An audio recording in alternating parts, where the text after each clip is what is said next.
Corporativo, com Heródoto Barbeiro. Bom, hoje nós vamos falar sobre um assunto aqui extremamente interessante, né? Também na área corporativa. Eu tenho sempre dito a você que da riqueza de assuntos que nós temos tratado aqui, uma coisa imensa, uma cultura imensa na área corporativa, que eu, que sou leigo no assunto, tenho aprendido aqui com os nossos entrevistados. Nós vamos falar sobre confiança e a base da nossa conversa é esse livro que você está aí vendo, ó. Tá vendo? O livro é esse aí, ó. Confiança, o diferencial do líder, da Leila Navarro e também do José Maria Casalla, que é um professor espanhol, publicado aqui pela Integrale Editora. E a Leila está aqui ao meu lado. Leila, obrigado aqui pela participação. Que bom você ter me convidado. Leila, vamos falar então um pouco a respeito de confiança, né? Qual é a importância que tem essa questão da confiança no mundo corporativo? Quando eu começo a desconfiar dos meus colaboradores, dos meus funcionários, do meu caixa, do meu guarda-livro, em suma essas coisas todas, eu acho que dirigir um empreendimento, ou não, ou a gente tem que ficar desconfiando. Além de ser mais difícil, é mais custoso. Porque quanto mais eu desconfio, mais controle eu ponho. Quanto mais controle eu ponho, mais desconfiança eu gero. Porque na hora que eu sou tão controlado, as pessoas também começam a ficar mais desconfiadas, começam a ficar mais incomodadas. E isso gera mais desconfiança. Porque a confiança ela é uma via de mão dupla. Se eu confio em você, isso te relaxa, te facilita que você confie em mim. Mas se eu desconfio de você, alguma coisa tem aí, você também não fica tão à vontade, você vai buscando aquele caminho para a gente conseguir encaixar e encontrar esse ponto ideal. É lógico que você não pode ter uma confiança zero, né, uma confiança total, que você não tenha nenhum controle, porque aí daí isso seria assim isso nem é não é questão de confiar, é uma questão de você abandonar e falar, leve tudo isso e tal. Então você tem que ter um mínimo de controle, mas no Brasil o nosso controle é tremendo. E isso me chama muita atenção porque eu não era uma pessoa, eu sempre trabalhei com motivação, com comportamento, e confiança não era uma palavra que me chamava tanto atenção. Eu achava que tinha outras coisas no Brasil que a gente tinha que cuidar mais, que era da autoestima, do autoconhecimento, da automotivação, enfim, de algumas coisas que a gente tinha que cuidar mais. Quando eu vi uma pesquisa do Banco Mundial mostrando que nós brasileiros somos um dos países do mundo que menos confia uma pessoa na outra. De cada 10 brasileiros, 8 não confia na outra pessoa. A gente fica com essa cara, não sei o que. Essa mas pesquisa do quê? Do Banco Mundial? Pesquisa do Banco Mundial. É muito interessante isso, porque daí eu comecei a pensar, gente, mas será que nós somos tão desconfiados? Eu acho que mineiro é desconfiado. Mas será que todo brasileiro é desconfiado? E eu comecei a fazer uma pesquisa e observar isso, e, enfim, muito interessante. E daí eu comecei a me dar conta de algumas coisas que nós falamos no nosso dito popular. Eu confio desconfiando. Esmola demais, o santo desconfia. Eu não confio nem na minha própria roupa. Imagina que eu estava dando uma palestra em Uruguaiana, no Rio Grande do Sul, e o pessoal lá fala assim, eu não confio nem nos meus próprios dentes, porque pode me morder. Falaram isso para você? Isso, quer dizer, porque são ditos populares, quer dizer, não é que as pessoas falam, e isso fica no coletivo, no inconsciente coletivo. Mas eu acho que tem vários motivos para nós brasileiros sermos desconfiados. Mas eu acho que para mim, depois que eu comecei a pesquisar, ver um, ver outro, eu acho que o grande problema da nossa desconfiança, para mim, hein, sou meio romântica, é porque nós temos esse paradigma de tirar vantagem em tudo. Que brasileiro tira vantagem em tudo. Sim. E essa coisa de tirar vantagem em tudo, o que acontece? Você fica esperto. Por quê? Tem sempre alguém querendo te sacanear, tirar vantagem sua. E você não pode ser bobo, você tem que sempre também aproveitar a situação. Isso não é falado, tá ali, mas tá ali, tá ali. Então eu sempre me sinto explorado, usado, que eu posso ser descartado, que as pessoas vêm, daqui a pouco não falam nada para mim, vão me mandar embora. E cria esse clima de o funcionário, o colaborador, ter desconfiança da empresa, da organização e do patrão. E o patrão sempre, porque hoje também o patrão fica desconfiado, porque assim, o cara tá bonzinho, um dia vai embora. E sabe que hoje as empresas antigamente me chamavam muito para fazer palestras sobre motivação. Hoje me chamam para fazer palestras sobre comprometimento. Assim, gente, como é que a gente compromete essas pessoas? E o comprometimento está totalmente ligado à confiança. Eu não sei se você sabe, mas eu estava lá em Manaus e o empresário estava me contando assim, Leila, as pessoas chegam, você treina a pessoa, tá registrado, tá tudo bonitinho.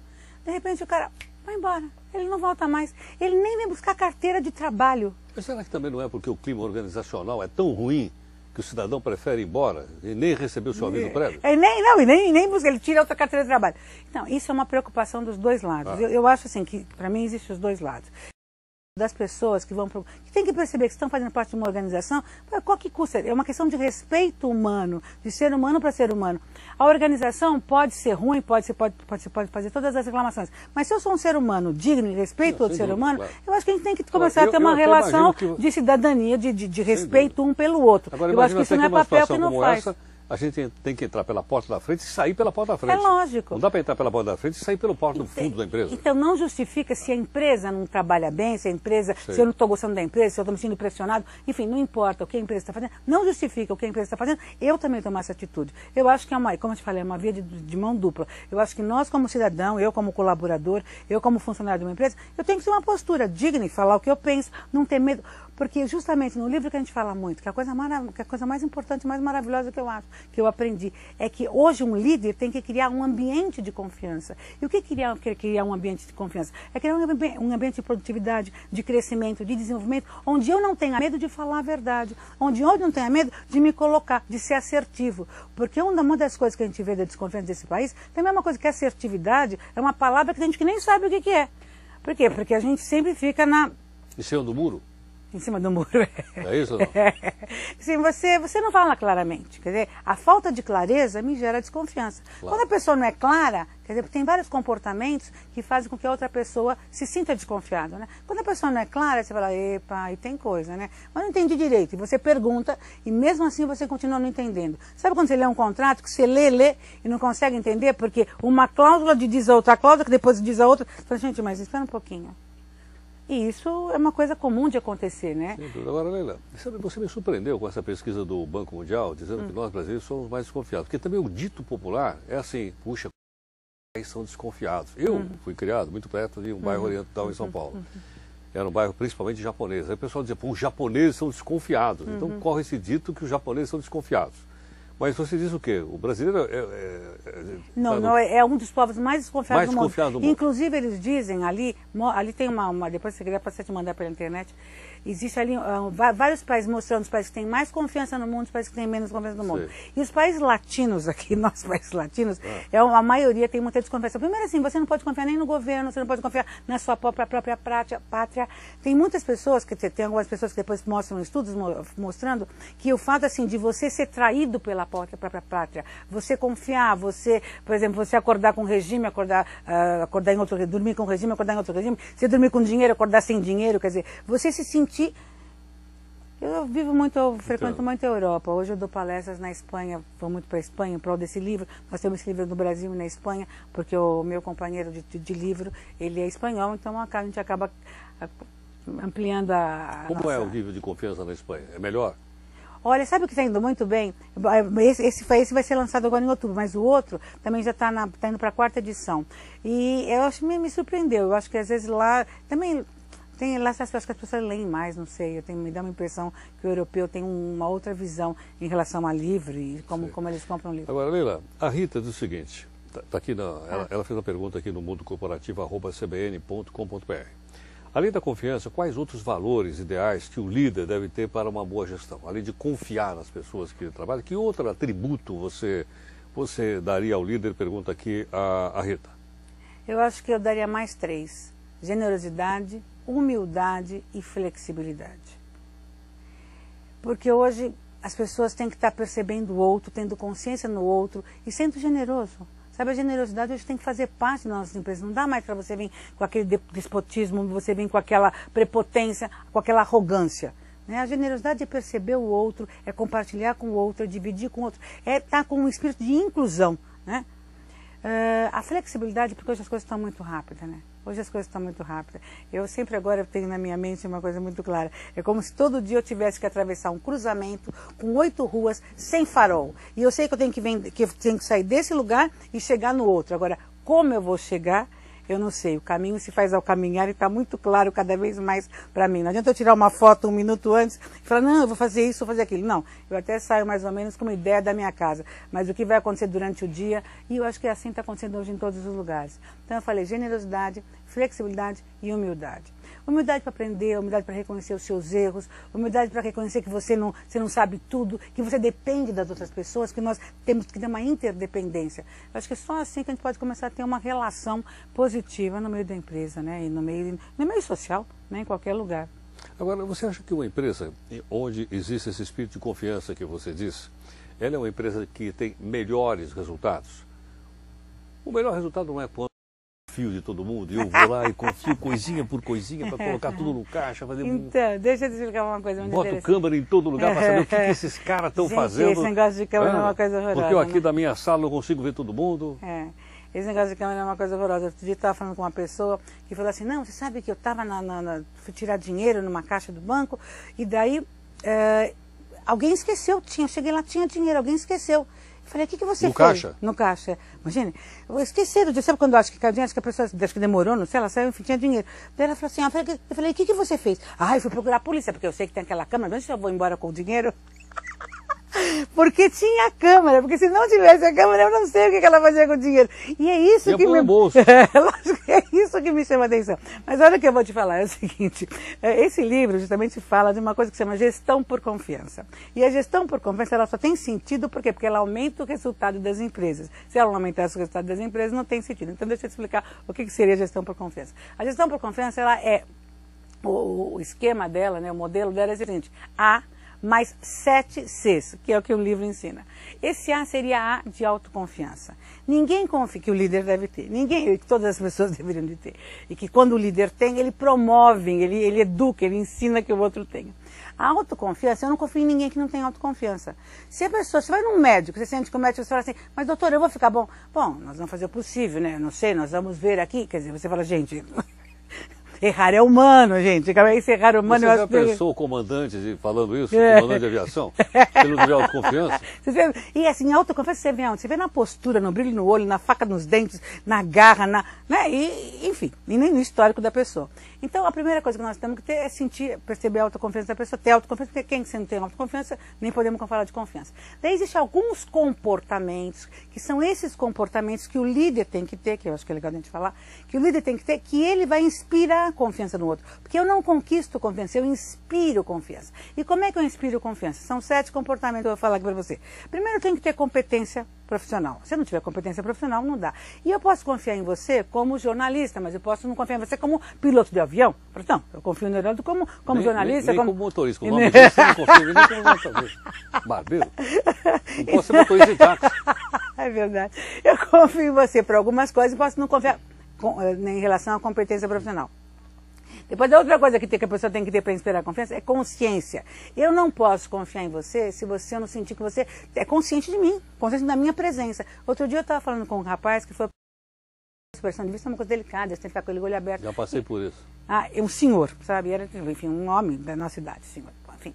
E ele falou assim, Leila, eu fui em 3 médicos. Porque o primeiro médico que ele foi, um médico muito famoso, muito importante e tal, ele chegou no médico, o médico falou assim, tal. Começou a atendê-lo, tocou o celular, mas espera um momentinho, atendeu o celular. Daí daqui a pouco ele continuou, bom, vamos continuar aqui. Tocou o celular de novo, ele foi atender, ele falou, olha doutor, quando eu tiver tempo, eu volto aqui. Não, vamos conversar. Quer dizer, se o cara não tem consciência, ele não voltou mais. Porque se não tem consciência, se não percebe, se não está presente para o outro, quer dizer, você fala, alguma coisa, você não cria um vínculo de confiança com a pessoa. Então, ter consciência de si, do outro e da situação. Então, isso inspira a confiança e faz com que eu comece a perceber que esse cara está me percebendo e isso cria um vínculo, começa a criar uma relação de confiança.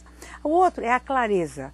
Eu tenho que ser claro, são 7 Cs, né? Eu tenho que ser claro. Claro, falar a verdade, explicar como é, como não é, como vai ser, o que eu estou esperando de você. Como é que eu posso confiar numa pessoa que eu nem sei direito o que ela está esperando de mim, né? Então fica difícil. O outro é o cumprimento. A gente confia numa pessoa quando ela cumpre o que ela fala. Porque se você fala, tá bom, olha, então esse fim de semana nós vamos falar pro seu filho, esse fim de semana nós vamos no jogo de futebol.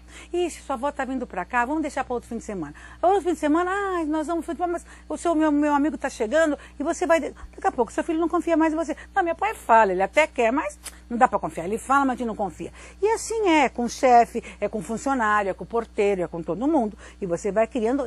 Isso são pequenas coisas, mas que vão somando na relação de confiança das pessoas. Quer dizer, o chefe fala que vai ter aumento, que vai ter férias, ou que vai ter isso. O líder, tem que ter, e depois não tem. Não, tem que então ter. não cumpra, então não prometa. Então não prometa. Claro. É que nem os políticos, não prometa. Porque você não pode. Aliás, que essa gestão por confiança aqui nesses políticos, não, olha esse comportamento. Nem vamos sair do mundo corporativo, senão isso aqui vai pegar fogo. Consciência, clareza, cumprimento. O outro, então, consciência, clareza e cumprimento. O outro comportamento é consciência, clareza e cumprimento. Coerência. A pessoa tem que ser coerente, ela não pode falar um dia uma coisa, outro dia falar outra coisa. Claro. A pessoa tem consistência nos valores dela. A pessoa não pode um dia, ela tá, eu falo de política novamente, ela está no PV, depois no outro dia ela está no PCdoB, no outro dia ela está... Enfim, a pessoa mudar de valor, né? de princípios, de percepção da visão dela, como ela se apresenta em relação ao mundo. Porque se o cara é vegetariano, ele é vegetariano. Agora um dia ele é vegetariano, outro dia ele come carne, outro dia ele... Quer dizer, é uma coisa meio complicada de você entender. Olha, não, deixa eu falar, tem mais um. Qual é o último? Então, o último é coragem. Coragem? Porque para fazer tudo isso tem que ter muita coragem, porque sem coragem você não faz isso. Então isso aí não era melhor ser o primeiro, não? Se você tiver coragem, se você tiver todos esses comportamentos, você comprometimento das pessoas. Porque quando você tem esses comportamentos, as pessoas se comprometem com você, elas confiam em você. Poxa, você quer estar comprometido com essa pessoa. Quando você tem as pessoas comprometidas, você aumenta o resultado. Quando você aumenta o resultado, isso você gera mais confiança. Tem de estar nesse sistema todo. E isso é aqui a proposta que nós fazemos e nós mostramos, explicamos no livro como acontece na empresa, porque o livro é a história de uma empresa que começa a aplicar todos esses comportamentos e quando ela não aplica os comportamentos, conta o que acontece, porque como é um romance, e no romance nós dois, o professor Gazai e eu, somos os coaches da história, os consultores da história, a gente vai explicando como isso funciona dentro de uma história real, como se fosse a novela das 8, que ali também é uma empresa familiar danada, né? Aí também é uma empresa familiar que tem todas as coisas que tem uma empresa familiar, vamos cair na real. E por isso que é legal, dentro de uma realidade, a gente ensinar as coisas. Leila, o Thales aqui mandou também um e-mail aqui, ele diz o seguinte, no título do livro, que é então... Dá para mostrar a capa de novo do livro, profissão? Vou mostrar de novo, olha aqui. No título do livro, você destaca uma história de sucesso que foi o que deu certo para a empresa em questão. Não é? Então ele assim, o que é que deu certo aqui nessa história que você e o professor Gazai escreveram, que levou então ao sucesso do empreendimento? Então, porque na realidade assim... Pode contar o fim do livro? Não. Não pode contar o fim do livro. Mas assim, na realidade é assim, nós começamos o livro na segunda geração. É uma história, uma empresa familiar, uma história de uma empresa de 3 gerações. Nós começamos o livro na segunda geração, aonde esse presidente da segunda geração, ele acaba tendo um acidente e o filho novo de 30 e poucos anos tem que assumir a empresa. Ele não está preparado, ele é um cara até que tem uma preparação teórica, ele estudou, teve a oportunidade de viajar muito, até fez MBA nos Estados Unidos e tal, mas ele nunca ficava na empresa, a preocupação dele, ele era um esportista, ele é um alpinista, porque o sonho dele era subir os picos mais altos do mundo e tal, ele estava em outra sintonia, em outra sinergia.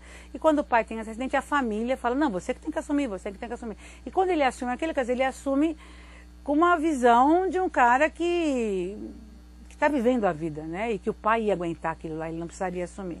E daí é onde ele começa a ter todas essas dificuldades, porque o pai era muito controlador, e ele começa, então, a não ser controlador nenhum, mas também quando você abre totalmente o controle, o que ele percebeu, depois, enfim, começa uma série de histórias que a gente começa vendo o que acontece com esses comportamentos e com essa falta de confiança, ou às vezes esse exagero, essa imposição, o que acontece em relação à empresa. E o livro assim vai mostrando devagar e você vai vendo a virada que ele dá no jogo e como é importante valor, como é importante coerência, como é importante cada um desses comportamentos que eu falei aqui para você. E você vê, até de uma certa maneira, ele até tinha uma certa competência profissional, porque ele estava preparado.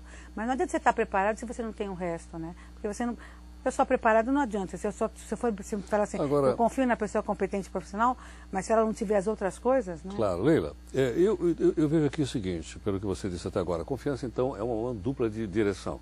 Eu confio em você e você confia em mim, não é verdade? É verdade. Nesse caso específico, quem é que deve tomar a iniciativa? É a empresa confiando nos seus empregados ou os seus funcionários primeiro confiando? Quem é que toma a iniciativa? Eu acho que é como numa família, né? Quem tem que tomar a iniciativa são os líderes.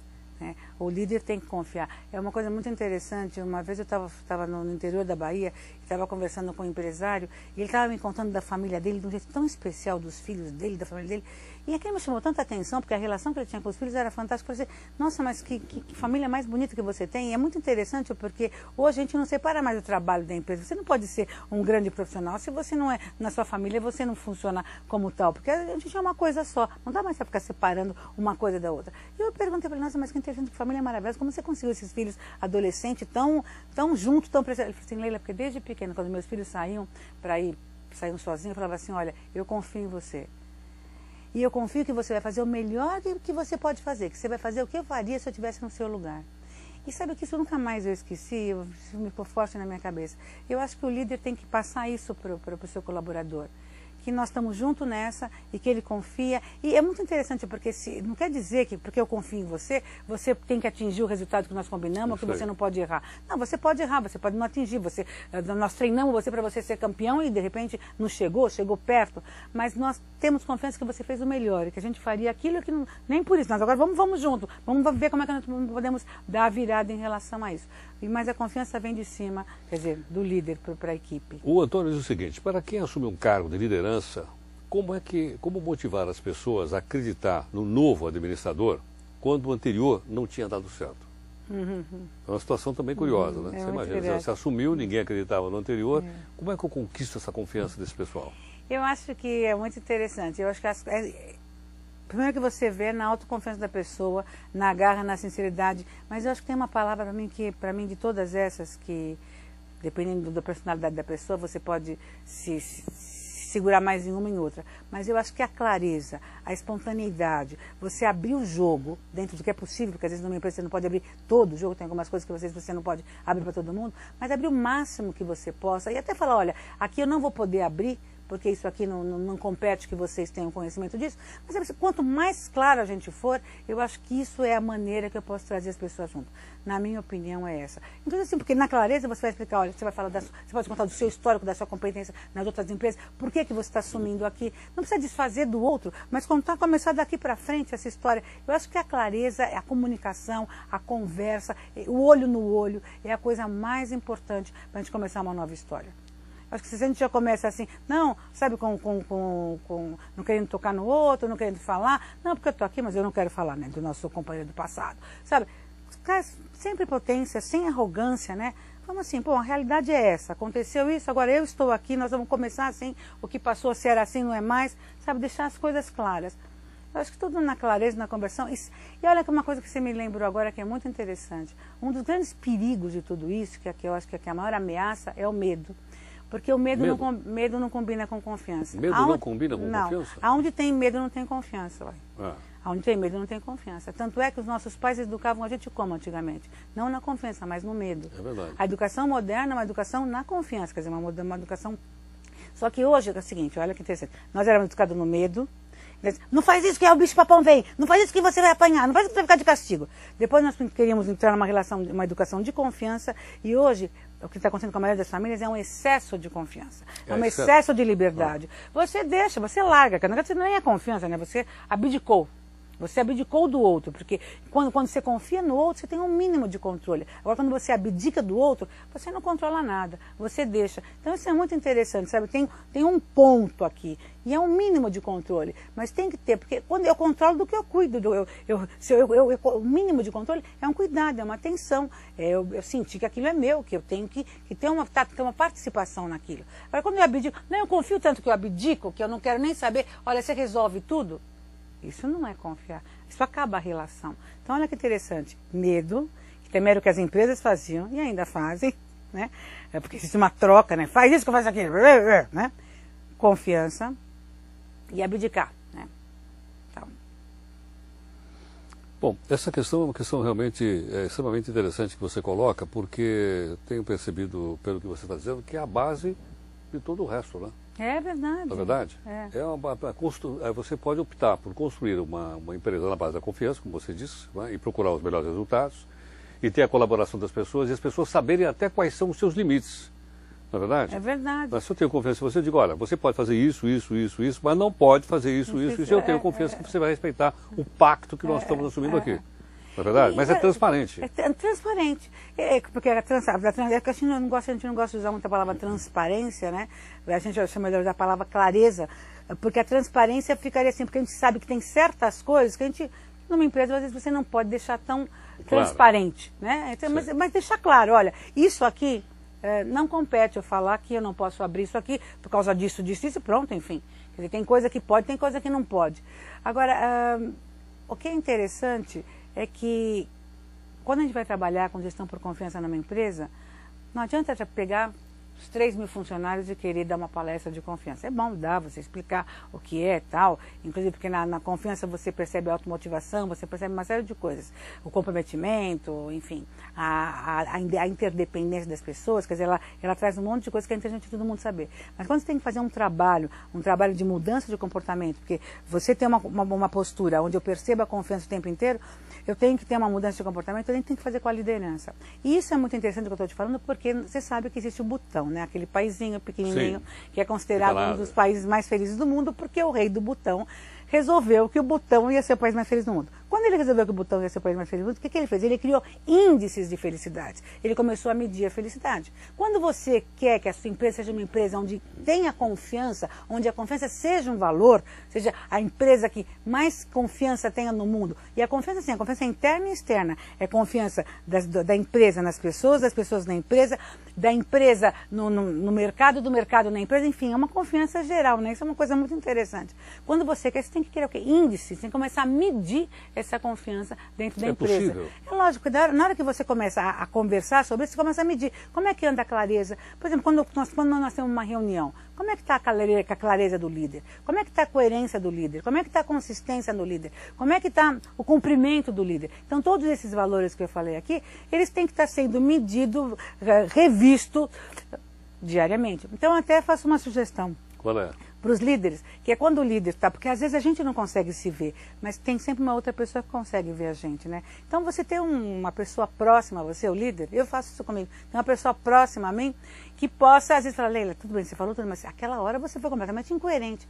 Porque às vezes a gente está achando que está sendo coerente, a gente está achando que está sendo claro, e você no seu discurso, porque também tem medos, nos nossos medos, você perde a mão.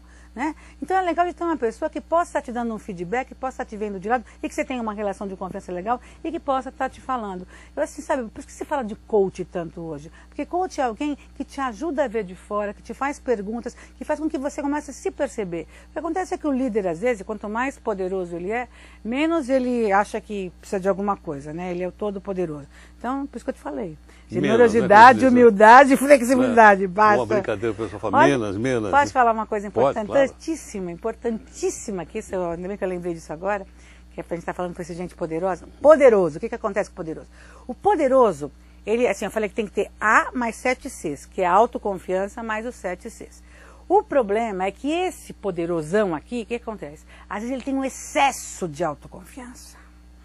E ele vai ficando tão com autoconfiança, porque tudo que ele faz dá certo, tudo que ele faz ele é poderoso, tudo que ele faz ele manda, ele tal e tal, ele vira um deus. E daí vira um prepotente arrogante que ninguém aguenta. Então é o seguinte, o excesso de autoconfiança é um perigo. Um perigo. E olha, você ter um diretor prepotente e arrogante não é fácil, né? Leila, a Francisca diz assim, olha, no mundo corporativo, inovar parece ser uma palavra muito usada.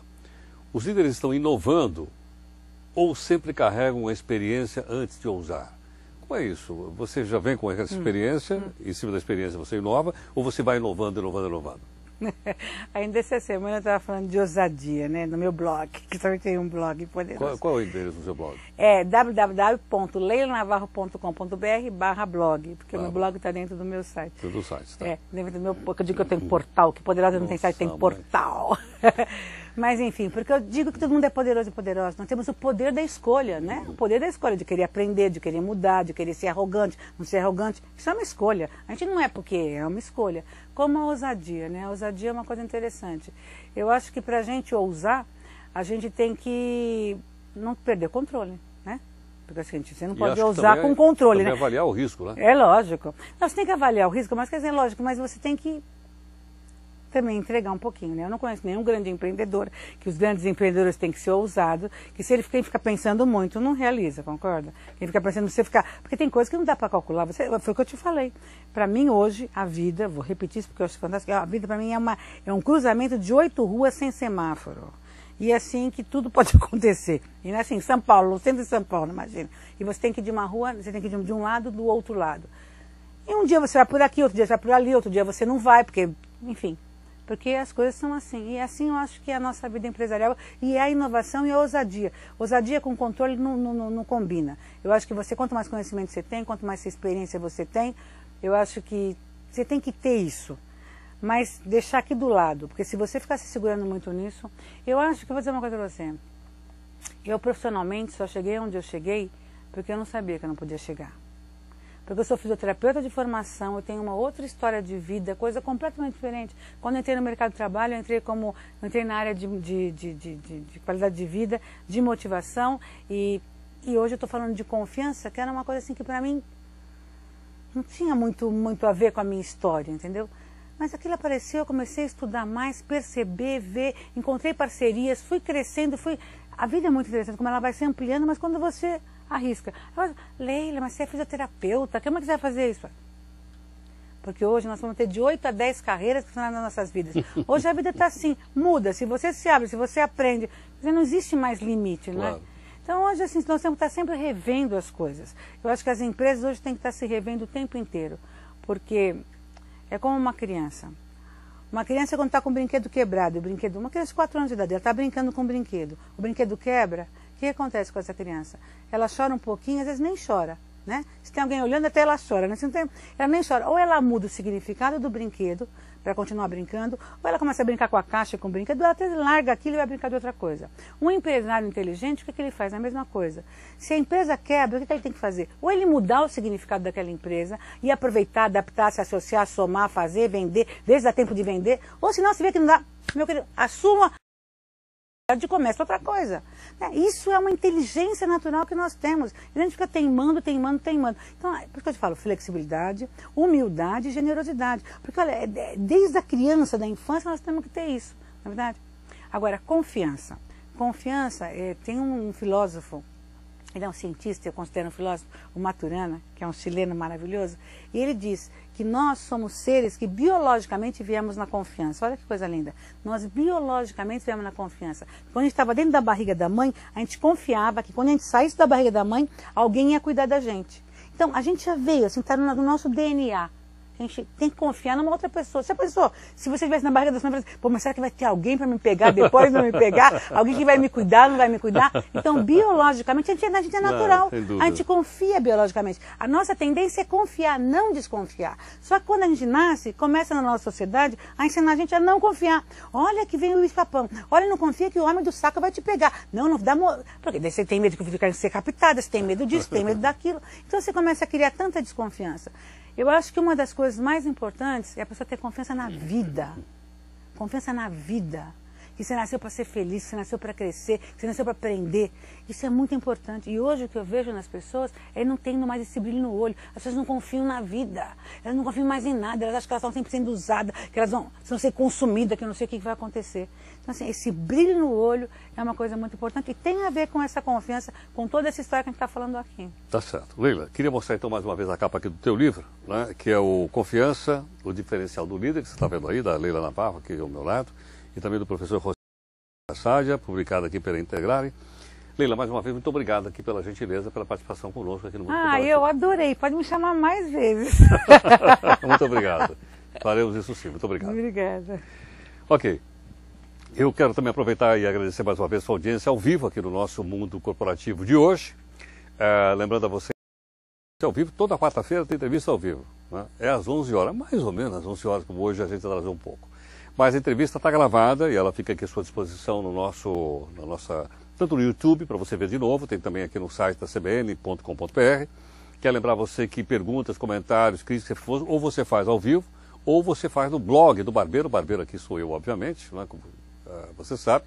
E quero fazer mais uma sugestão. Se você gostou da entrevista da Leila e de outras pessoas que já passaram por aqui, eu gostaria que você fizesse um pequeno comunicado na sua rede social na internet, mas não vai mandar em spam para ninguém. Tá? E se você diz, olha, eu vi lá a entrevista da Leila, adorei a entrevista da Leila, você pode mandar então um recadinho, peço que você me ajude a divulgar o conteúdo, não é, para o pessoal que você conhece, dizendo, olha, é só entrar então no cbn.com.br e os comentários são todos lá no blog do Barbeiro que sou eu. Muito obrigado e até a próxima quarta às 11 da manhã. Até mais.